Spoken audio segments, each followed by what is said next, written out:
Imagine करें कि वो 450 लोग चीख रहे थे, आसमान की तरफ देखकर चिल्ला रहे थे, यहाँ तक कि डिप्रेशन में आकर उन्होंने अपने ही जिस्मों को काटना शुरू कर दिया। लेकिन आसमान उस दिन मुकम्मल खामोश था।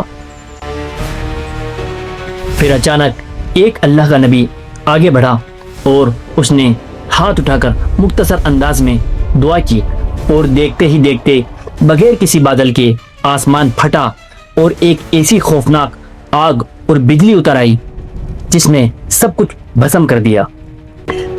तो आखिर उस दिन माउंट करमल पर क्या हुआ था? ये 450 पुजारी कौन थे और वो किस झूठे खुदा की पूजा कर रहे थे? आज हम कुरान, मुस्तनद तफसीर और कदीम तारीख की रोशनी में कोहे करमल पर उस अजीम वाक़ये का पर्दा चाक करेंगे जहां एक अकेले नबी ने उन 450 पुजारियों और पूरे शैतानी निज़ाम को चैलेंज कर दिया।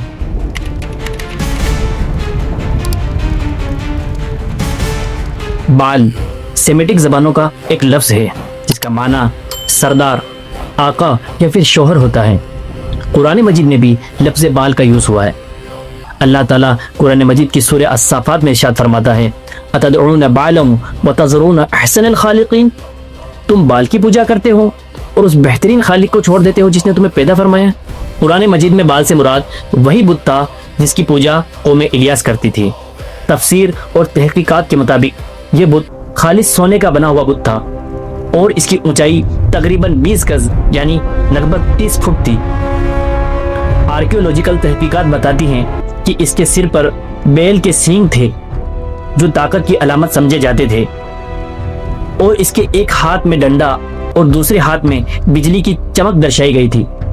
देखो, ये बिजली का मालिक है, ये तूफान लाता है, अगर ये नाराज हो गया तो सब कुछ तबाह हो जाएगा। तफसीर के मुताबिक हजरत इलियास अलैहिस्सलाम को मुल्क शाम यानी सीरिया और लेबनान के इलाके में भेजा गया था, जहां आज भी बालबिक नाम का कदीम शहर इस झूठे खुदा की तारीख का जिंदा गवाह है। इसका नाम लेने से भी लोग कांपते हैं। यह सिर्फ बुत नहीं, यह ताकत है। लोग बाल को बारिश, तूफान और फसलों की जरखेजी का खुदा मानते थे। उनका अकीदा था कि आसमान से बारिश बरसाना और जमीन से सब्जे उगाना बाल के इख्तियार में है। इस अकायदी मर्ज ने उन्हें इस कदर अंधा कर दिया कि वो बाल को खुश करने के लिए अपने जानवरों के साथ साथ अपने बच्चों तक की बलि चढ़ा दिया करते थे। It was a custom of the Phoenicians to give freely their best-loved children in sacrifice as a ransom to the... According to the Greek and Roman accounts, the ceremony of child sacrifice began with the parents handing over their baby to the high priest to be anointed with perfume and oils.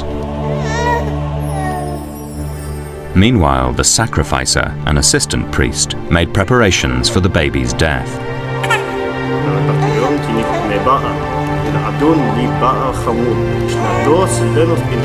The blood of the child was collected and used to anoint the altar. लेकिन ये सिर्फ इबादत नहीं थी, ये एक पूरा system था, डर का, कंट्रोल का और एक अंधे अकीदे का, जहां पर इंसान अपनी इंसानियत तक भूल गया था। इस्राएली तारीख और बुक ऑफ किंग्स के मुताबिक उस दौर में इस्राएली रियासत पर बादशाह अहब की हुकूमत थी, लेकिन पर्दे के पीछे असल ताकत उसकी बुत परस्त बीवी क्वीन जजाबेल के पास थी। लोगों को यकीन नहीं, डर चाहिए। उनके दिलों में बाल का खौफ जिंदा रखो। हम उन्हें याद दिलाते रहेंगे कि उनकी जिंदगी बाल के हाथ में है। फिर वो कभी सवाल नहीं करेंगे। जजाबेल एक पक्की मुशरिका थी जिसने आते ही पूरे मुल्क में बाल की पूजा को एक रियासती कानून बना दिया था।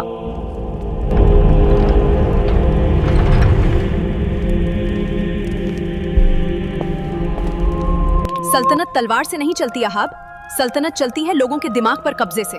लेकिन लोग अभी भी अल्लाह के नबियों की बात सुनते हैं। फिर उन्हें मजबूर करो कि वो सिर्फ बाल की आवाज सुने। बाल की पूजा ही इस मुल्क का कानून होगी। सियासी ताकत का भरपूर फायदा उठाते हुए उसने अल्लाह की इबादत पर पूरी तरह से पाबंदी लगा दी थी। ये सिर्फ बुत परस्ती नहीं थी, बल्कि ये एक पूरा सिस्टम था जहां पर लोग डर और मजहब के नाम पर पूरे सिस्टम को कंट्रोल कर रहे थे। सुन लो सब लोग, अगर बाल नाराज हो गया तो तुम्हारी फसलें जल जाएंगी, तुम्हारे घरों में भूख उतर आएगी। सिर्फ बाल ही तुम्हें बचा सकता है। हमारी हिफाजत करना बाल, हमसे नाराज मत होना वरना हम तबाह हो जाएंगे। हजरत इलियास अलैहिस्सलाम ने इस पूरी कौम को मंतकी और जज्बाती अंदाज में झंझोड़ा। उन्होंने फरमाया, क्या तुम बाल की पूजा करते हो और उस बेहतरीन खालिक को छोड़ देते हो जिसने तुम्हें पैदा फरमाया है? तुम उस बुत की पूजा करते हो जो अपनी जिस्म की मक्खी नहीं उड़ा सकता।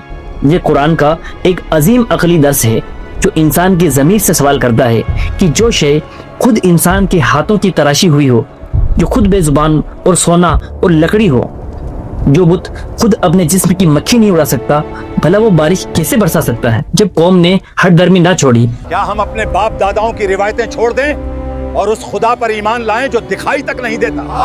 ठीक कह रहा है, सही कह रहा है। और बादशाह अहब भी मुसलसल उनकी दावतों से मुनहरिफ रहा, तो हजरत इलियास अलैहिस्सलाम ने अल्लाह के हुक्म से अपनी कौम को खबरदार किया कि तुम्हारी बुत परस्ती के नतीजे में इस जमीन पर अजाब नाजिल होगा और एक एक कतरे पानी के लिए तुम तरस जाओगे। ये हमें धमकी दे रहा है। उसे बोलने दो, जब बारिश आएगी लोग खुद उसे झूठा कह देंगे।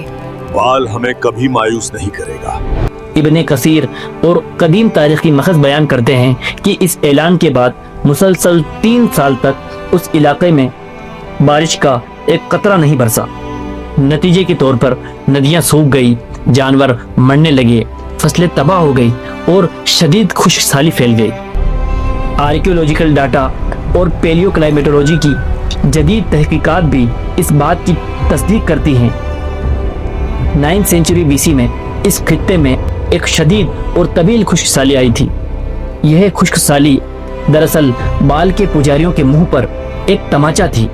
वो लोग जो बाल को बारिश, तूफान और फसलों की जरखेज़ी का खुदा समझते थे, वो 3 साल तक उन्हें पानी की एक बूंद तक फराहम न कर सका। बाल हमें पानी दे, हमारी फसलें जल रही हैं, हमारे जानवर प्यास से मर रहे हैं। बाल को कुर्बानी पेश करो, बाल को राजी करो। 3 साल हो गए, कहाँ है तुम्हारा बाल? ईमान कमजोर मत करो, बाल नाराज है, उसको कुर्बानी पेश करो। 3 साल की तबाहकुन खुशहाली के बाद हजरत इलियास अलैहिस्सलाम ने बादशाह अहब को पैगाम भेजा कि अब वक्त आ गया है कि हक और बातिल का हमेशा के लिए फैसला हो जाए। उन्होंने चैलेंज दिया कि पूरी कौम और बाल के 450 पुजारियों को जमा करके कोहे करमल पर जमा हो जाओ। ये तारीख का एक अजीम मंजर था। एक तरफ 450 ताकतवर सरकारी सरपरस्ती में पलने वाले बुत परस्त पुजारी थे और दूसरी तरफ एक अल्लाह का अकेला नबी। शर्त यह तय पाई कि दोनों फरीक अपनी अपनी कुर्बान गाह पर जानवर ज़िबा करेंगे, लकड़ियां लगाएंगे, लेकिन आग अपने हाथ से नहीं लगाएंगे। जिसका खुदा सच्चा होगा वह आसमान से आग नाजिल करेगा और अपनी कुर्बानी कबूल कर लेगा। पहली बारी बाल के पुजारियों की थी। बस सुबह से लेकर दोपहर तक अपने उस झूठे खुदा बाल को पुकारते रहे। वो नाचे गाए और अपनी रसूमात के मुताबिक अपने जिस्मों को तलवारों और खंजरों से काटा ताकि उनका खून बह निकले और उनका खुदा रहम खाकर आग भेज दे। लेकिन वहाँ खामोशी और सन्नाटे के सिवा कुछ न था। दोपहर ढल गई लेकिन बाल की जानिब से कोई आग नहीं आई। इसके बाद हजरत इलियास अलैहिस्सलाम आगे बढ़े। उन्होंने अपने हाथ से 12 पत्थरों से अल्लाह की कुर्बान गाह का एक अल्टर तैयार किया। इस पर लकड़ियां और कुर्बानी का गोश्त रखा। फिर उन्होंने एक ऐसा काम किया जिसने सबको हैरान कर दिया। उन्होंने हुक्म दिया कि इस कुर्बान गाह पर पानी डाला जाए, यहाँ तक कि पूरा अल्टर, गोश्त, लकड़ियां और आसपास खोदी गई खाई पूरी तरह से पानी से भीग गई। ये इसलिए किया गया ताकि कोई ये इल्ज़ाम न लगा सके कि आग किसी छुपे हुए शोले या जादू से लगाई गई थी। हज़रत इलियास अलैहिस्सलाम ने आसमान की तरफ देखा और अल्लाह के हुजूर एक मुख्तसर सी दुआ की।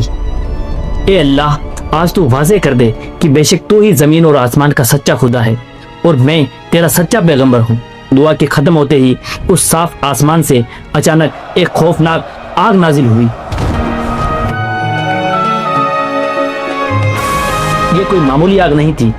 इसने कुर्बानी, लकड़ियां और पत्थरों को तो जलाया ही, लेकिन हैरत अंगेज तौर पर कुर्बान गाह के इर्द गिर्द जमा शुदा पानी को भी चट कर गई। लोगों ने अपनी आंखों से देख लिया कि हक क्या है और बातिल क्या है। इस नाकाबिले यकीन आसमानी निशानी को अपनी आंखों से देखकर वहां मौजूद लोग डर और हैरत से अपने सजदों में गिर गए। उन्होंने अपनी पूरी ताकत से चीख कर पुकारा कि बेशक अल्लाह ही हमारा मालिक है, अल्लाह ही हमारा खालिक है और वही हमें रिस्क देता है। उस लम्हे बाल का डर लोगों के दिलों से हमेशा के लिए निकल गया। हक मुकम्मल तौर पर वाज़े हो चुका था। इस्राएली तारीख और रिवायात के मुताबिक अवाम का गुस्सा उन 450 पुजारियों पर इस कदर फूटा कि पूरी कौम हजरत इलियास अलैहिस्सलाम के हुक्म से उन पुजारियों पर टूट पड़ी और उनको कत्ल कर दिया।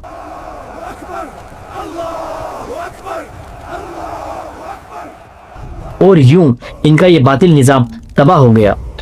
और इस अजीम फतह के बाद हजरत इलियास अलैहिस्सलाम ने अपने मुबारक हाथ आसमान की तरफ बुलंद किए और अल्लाह के हुजूर एक मुख्तसर सी दुआ की और देखते ही देखते आसमान पर छोटे छोटे बादल नमूदार हुए और ऐसी जोरदार बारिश नाजिल हुई जिससे सालों की जानलेवा खुश्क साली का खात्मा हो गया। तो दोस्तों, इस वाक़ये से हमें आज के लिए सबक मिलता है कि बाल जो था सिर्फ पत्थर या फिर सोने का बुत नहीं था, यह एक पूरा एक करप्ट निजाम था जहां चंद एलिट्स और रिलीजियस माफिया मजहब और डर के नाम पर आम लोगों का साइकोलॉजिकल कंट्रोल करते थे। लेकिन अल्लाह ताला कुरान में फरमाता है, वकुल जाअल हक्कु वज़हक़ल बातिल इन्नल बातिला काना ज़हूक़ा। तुम फरमाओ कि हक आ गया और बातिल मिट गया और बातिल को तो मिटना ही था। हजरत इलियास अलैहिस्सलाम का कोहे करमल पर होने वाला ये वाक़या चीख और पुकार कर कहता है कि अगर आप हक पर हैं तो इस बात से कभी मत घबराइए कि आप अकेले हैं और सामने एक जालिम बादशाह और उसके 450 ताकतवर मैनिपुलेटर्स खड़े हैं। अल्लाह की मदद किसी भी वक्त उतर सकती है, बस आपका यकीन कामिल होना चाहिए। तो दोस्तों, ये थी इस बाल बुत के ऊपर एक मुख्तसर सी स्टोरी जिसका बयान अल्लाह ताला ने कुरान की सूरह अस-साफ़ात की आयत 125 में फरमाया है। अगर ये वीडियो आपको पसंद आई है तो वीडियो को लाइक करें, कमेंट करें, शेयर करें और चैनल पर अगर पहली बार आए हैं तो सब्सक्राइब जरूर करें। मिलते हैं नेक्स्ट वीडियो में। जज़ाकल्लाहु खैर।